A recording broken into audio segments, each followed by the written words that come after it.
Hello guys, welcome to my channel. आज हम एक और वीडियो लेके आए हैं। देखिए फिलिस्तीन सपोर्टेड लोग, इजराइल के खुद के लोग जो खुद यहूदी हैं वो खुद इजराइल के खिलाफ बोल रहे हैं। इजराइल की मीडिया इजराइल के खिलाफ बोल रही है। फिलिस्तीन और गाजा जब अपनी आजादी के लिए संघर्ष कर रहे हैं तो उनको आतंकवादी करार दिया जा रहा है और भारत की मीडिया से लेकर यहाँ हमारी सत्ता में बैठी मोदी सरकार भी इजराइल जैसे जायनवादी और नरसंहार करने वाले लोगों का समर्थन करती है। हम इनके विरोध में खड़े हैं। प्रधानमंत्री नरेंद्र मोदी ने इजराइल के सपोर्ट में ट्वीट किया है। हाँ, लेकिन अगर आप उसका देखेंगे, मिनिस्ट्री ऑफ एक्सटर्नल अफेयर्स के अरिंदम बागची का बयान आया है कि जो फिलिस्तीन में हो रहा है गलत हो रहा है। भारत हमेशा से दो राज्य का समर्थन करता है, इजराइल और फिलिस्तीन दोनों का समर्थन करता है।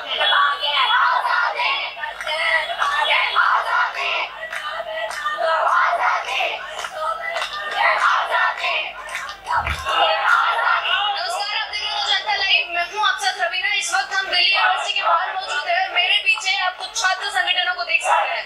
लगातार जिस प्रकार से फिलिस्तीन और इजराइल का युद्ध जारी है, वहाँ जंग जारी है, लगातार जो इंसान है वहाँ पर इतनी भारी संख्या में मौत हो रही है, डिस्ट्रक्शन हर तरफ है। उसी बीच भारत का स्टैंड भी दो गुटों में बटा हुआ है। कई लोग जो इजराइल के साथ हैं, कई लोग जो फिलिस्तीन के साथ हैं, और आज ये छात्र संगठन फिलिस्तीन के समर्थन में सड़कों पर उतरे हैं और साफ साफ इस चीज को लेकर बोल रहे हैं कि युद्ध को समाप्त किया जाए, युद्ध को खत्म किया जाए ताकि जान माल को बचाया जा सके। और ये लोग फिलिस्तीन के साथ हैं, साथ देना चाहते हैं।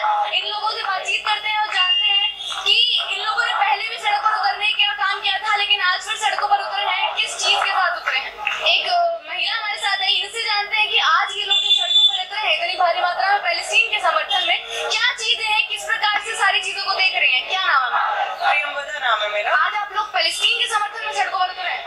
बिल्कुल, फिलिस्तीन की जनता अपनी आजादी के लिए संघर्ष कर रही है, उसके लिए प्रतिरोध कर रही है और हम उनकी इस लड़ाई में उनके साथ खड़े हैं। आप देख ही रहे हैं पिछले 7 अक्टूबर से जिस तरीके से वहाँ पे जेनोसाइड हो रहा है, कैसे इजराइल की सरकार लगातार वहाँ पे बॉम्बार्डिंग कर रही है। इतनी मौतें अब तक हो चुकी है कि जगह कम पड़ रही है लोगों की कब्र बनाने के लिए। बच्चे बूढ़े से लेकर लोग वहाँ पे हजारों हजार की संख्या में हर रोज मर रहे हैं। इस पूरे नरसंहार का हम विरोध करते हैं। साम्राज्यवादी, जायनवादी, आतंकी इजराइल का हम यहाँ पे उसकी मुखालिफत करते हुए यहाँ प्रतिरोध कर रहे हैं और फिलिस्तीनी जनता के संघर्ष में उनके साथ हैं। लेकिन हम जो लोग इजराइल को सपोर्ट कर रहे हैं उनका तो साफ साफ कहना है कि इजराइल में भी तो इतनी चीजें हो रही है और पहले हमला तो उसी तरफ से किया गया है। अब आप एक बताइए, आजादी के लिए संघर्ष तो हर कोई करता है। भारत में भी जब अंग्रेजों ने गुलाम बना के रखा था तो यहाँ की भी जनता ने, भगत सिंह, सुखदेव, राजगुरु जैसे लोगों ने अपनी आजादी के लिए संघर्ष किया था। तो आप उनको क्या कहेंगे?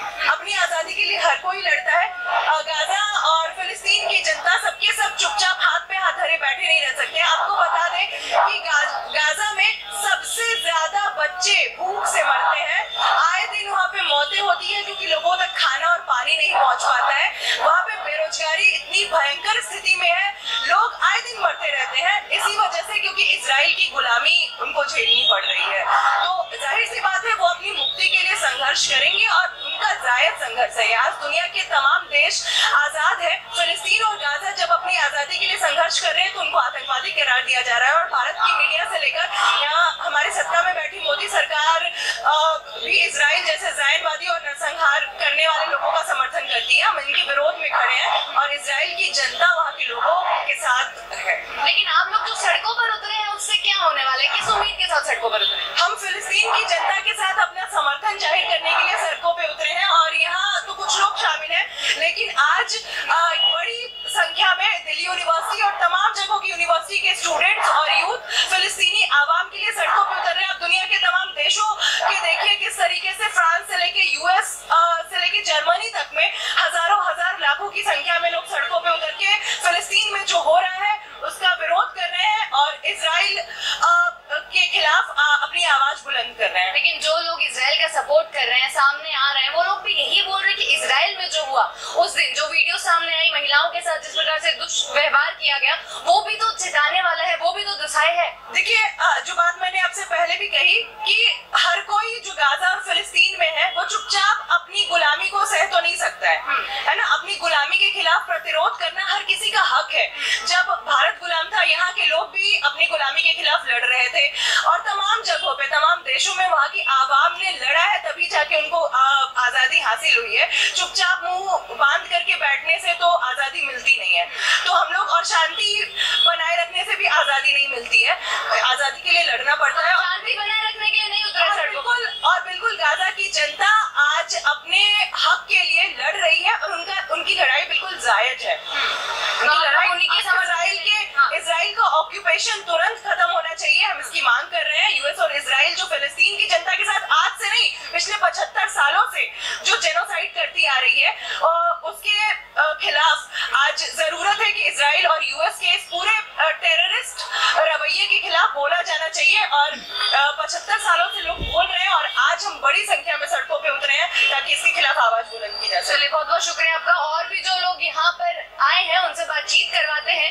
क्या नाम है सर आपका? मेरा नाम सनातन। सर, आज आप लोग जो यहाँ हाथों में लेकर आए हैं पोस्टर्स, उन पर साफ साफ लिखा गया है, इस पर भी लिखा गया कि गाजा पट्टी पर हमला बंद करो, पैलेस्टीन के समर्थन में आए हैं। पहले भी आप लोग आए हैं, लेकिन लगातार सड़कों पर आने का काम क्यों कर रहा है छात्र संगठन? क्योंकि हम देश की जनता को ये मैसेज देना चाहते हैं, देश की जनता को, कि इजराइल जो आक्रमण कर रहा है फिलिस्तीन के लोगों के खिलाफ, वो गलत हो रहा है और उसका क्या प्रभाव पड़ रहा है लोगों के ऊपर। लेकिन इजराइल के समर्थन में भी काफी लोग हैं। अब इजराइल के समर्थन वाले से तो मैं नहीं मिला हूँ, अभी तक मैं नहीं मिला हूँ, लेकिन अगर कोई मिलेगा तो मैं उनसे यही कहूंगा कि आप गाजा का हाल देखिए। वहां पे लोगों को बोल दिया जाता है कि आप 10 लाख लोगों को बोल दिया जाता है कि आप 24 घंटे में अपनी घर जहाँ पे आप सालों से रह रहे हैं आप वो खाली कर दें। आप वहाँ बिजली पानी काट दिया जाता है। तो इस तरीके का जो गतिविधि हो रहा है उसके खिलाफ हम लोग आए हैं आज सड़कों पे। प्रधानमंत्री नरेंद्र मोदी ने इजराइल के सपोर्ट में ट्वीट किया है। हाँ, लेकिन अगर आप उसका देखेंगे, मिनिस्ट्री ऑफ एक्सटर्नल अफेयर्स के अरिंदम बागची का बयान आया है कि जो पैलेस्टीन में हो रहा है गलत हो रहा है। भारत हमेशा से 2 राज्य का समर्थन करता है, इजराइल और पैलेस्टीन दोनों का समर्थन करता है। हाँ। तो आप लोग फिर पैलेस्टीन के समर्थन में आए, जबकि भारत सरकार का स्टैंड कहीं ना कहीं दिखाई दे रहा है। हाँ, तो वही है ना, ये भारत सरकार का स्टैंड नहीं है, ये भाजपा का स्टैंड है। और ये भाजपा का स्टैंड प्रधानमंत्री मोदी और तमाम लोग ले रहे हैं। ये डोमेस्टिक पॉलिटिक्स को दिमाग में रखते हुए ये मैसेज दे रहे हैं कि जिस तरीके से इजराइल जेनोसाइड कर रहा है फिलिस्तीनियों के खिलाफ, उसी तरीके से हम भारत देश में करेंगे। बस यही मैसेज देने के लिए वो लोग पैलेस्टीन को समर्थन कर रहे हैं, उनको कहीं ना कहीं आतंकवाद बोल रहे हैं वो लोग, कि आतंकियों सबका समर्थन किया जा रहा है। हाँ, तो उनको तो हर मुसलमान आदमी आतंकी ही लगता है, तो वो तो एक धर्म को आतंकवादी कह ही चुके हैं, तो उनके डेफिनेशन के हिसाब से तो यही है। लेकिन बात ये है कि आप देखिए कि फिलिस्तीन की जो जनता है उसमें जो लोकतांत्रिक आवाज है, उसमें जो धर्मनिरपेक्ष आवाज है, उसको इजराइल किस तरीके से टारगेट कर रहा है। इजराइल के खुद के लोग जो खुद यहूदी हैं वो खुद इजराइल के खिलाफ बोल रहे हैं, इजराइल की मीडिया इजराइल के खिलाफ बोल रही है। लेकिन भारत की मीडिया जो पहुंची हुई है वहाँ पे तो और कुछ ही दृश्य देखने को मिल रहा है। हाँ, वो भारत की मीडिया हमेशा पक्ष लेती है सरकार का ही, तो वो एक और तरीके से जो यहाँ की जो जनता है उसको ये मैसेज देना चाहती है कि मुसलमानों के खिलाफ जो वहाँ हो रहा है, अरे इसीलिए इजराइल में जो हो रहा है अच्छा हो रहा है। मतलब आप बोल रहे हैं कि वो जो सिचुएशन है वो भारत से इंटरलिंक्ड है कहीं ना कहीं। मतलब इंटरलिंक्ड तो नहीं है, लेकिन बात ये है कि उसका इजराइल एक मॉडल है। भारत के जो हिंदुत्ववादी हैं वो इजराइल के जायनवादियों से सीख लेते हैं कि इजराइल जो एक मॉडल है, किस तरीके से नस्ल भेद, किस तरीके से एक धर्म के खिलाफ डिस्क्रिमिनेशन, हम ऐसा अगर हम एक ऐसा राष्ट्र बनाएंगे हिंदू राष्ट्र, तो किस तरीके से लगेगा, वो इजराइल की तरह लगेगा। मतलब इसलिए देश 2 गुटों में बट गया है कि 2 विचारधाराओं की लड़ाई हो गई है। हाँ, लेकिन बात ये है कि वो 2 विचारधाराओं की लड़ाई बनाने की कोशिश हो रही है। बात इंसानियत की है यहाँ पे, बात यहाँ पे फिलिस्तीनी बच्चों की है। पिछले जब से युद्ध शुरू हुआ तब से 1000 फिलिस्तीनी बच्चों को मारा जा चुका है, उससे करीब नहीं तो 500 महिलाओं पे हमला हो चुका है, करीब नहीं तो 3000 से 4000 लोग की मौत हो चुकी है और लाखों लोग को अपने घरों से निकाल दिया गया है। बात इंसानियत की है। आप इंसानियत के लिए सड़कों पर उतरे हैं। बिल्कुल बिल्कुल। चलिए, बहुत बहुत शुक्रिया। तो जो छात्र यहाँ पर आए हैं वो साफ साफ बोल रहे हैं कि आज उन लोगों का सड़कों पर उतरने का मकसद इसलिए है कि इंसानियत को बचाया जा सके, और जो चीजें हो रही है पैलेस्टाइन में कहीं ना कहीं काफी दर्दनाक है। इन और लोगों से आपकी बातचीत करवाते हैं, रूबरू करवाते हैं कि जो चीजें चल रही हैं उसको किस प्रकार से, किस रुख की तरफ देख रहे हैं। क्या नाम है? शाइना। आज आप लोग फिर से आ गए, समर्थन में कोशिश की धरना किया था लेकिन डिटेन कर ले गए, आज फिर सड़कों पर उतर गए। या मतलब अब स्टूडेंट्स हैं, हम स्टूडेंट्स का देश में बहुत इंपॉर्टेंट रोल रहा है, देश के डिस्कोर्स में स्टूडेंट्स का बहुत इंपॉर्टेंट रोल रहा है। एंड एज स्टूडेंट्स हमारा सोशल रिस्पॉन्सिबिलिटी भी है कि अगर दुनिया के किसी भी कोने में किसी भी बॉर्डर के अंदर कुछ गलत हो रहा है तो हम उसके अगेंस्ट खड़े हों, और जो लोग जिनकी आवाज़ नहीं है हम उनकी आवाज़ बने। क्योंकि हम देखते हैं किस तरीके से गाजा में इंटरनेट बंद हो गया है, वो लोग अपनी आवाज़ नहीं पहुंचा सकते। जो आवाज़ हमारे पास पहुंच रही है वो इंपीरियलिस्ट मीडिया की आवाज़ है, और लोग उसी इंपीरियलिस्ट मीडिया के थॉट से और उनके एक नैरेटिव से मैनिपुलेट हो रहे हैं। तो हमें ये बात लोगों तक पहुंचानी है कि जो गाजा, जो पैलेस्टीन के लोगों के साथ हो रहा है वो गलत है, और इजराइल को इस चीज़ के लिए अकाउंटेबल होना पड़ेगा। क्या ये सवाल यहाँ पर उठता है, काफी लोग ये सवाल भी पूछ रहे हैं, क्या जो इजराइल के साथ हुआ वो गलत नहीं था? You mean Hamas attacked first? वो वाला। Okay. The thing is कि Palestinians have been suffering from a very long time and they want independence. So what I feel is, as Lenin also said, कि oppressors have a right. I mean, it's not what he exactly said, but okay.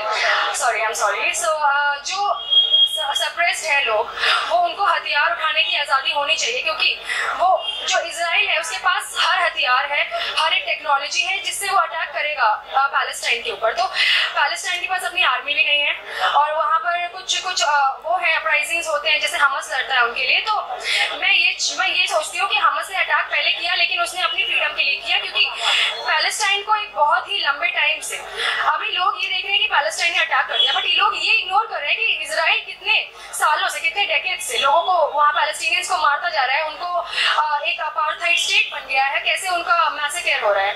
तो उन लोगों को एक ये double policy नहीं अपनानी चाहिए। दे शुडंट बी लाइक कि हम दोनों साइड्स का वो करते हैं, समर्थन नहीं करते क्योंकि दोनों ही गलत है। नहीं, पैलेस्टाइन सही है, क्योंकि अगर वो अपने लिए लड़ रहे हैं, अपनी आज़ादी के लिए लड़ रहे हैं, तो वो सही है अगर अटैक करता है वो। तो इजराइल ने तो साफ साफ कह दिया कि इतनी अब चीजें हो जाएंगी, मतलब उस युद्ध उस लेवल पर पहुंचने वाला है कि पैलेस्टीन याद रखेगा।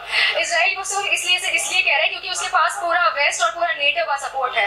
इजराइल का सपोर्ट, इजराइल के साथ उन सभी इंपीरियलिस्ट पावर्स का सपोर्ट है, क्योंकि इजराइल इज एक टेक्नोलॉजी का एक बहुत ही एक्सपोर्टर है, तो उनका फायदा होता है इस चीज़ से। तो आई गेस इसीलिए इजराइल इतने इम्प्योरिटी के साथ कह रहे हैं, क्योंकि उसे पता है कि कोई नहीं आएगा पैलेस्टीनियंस को बचाने। Thank you.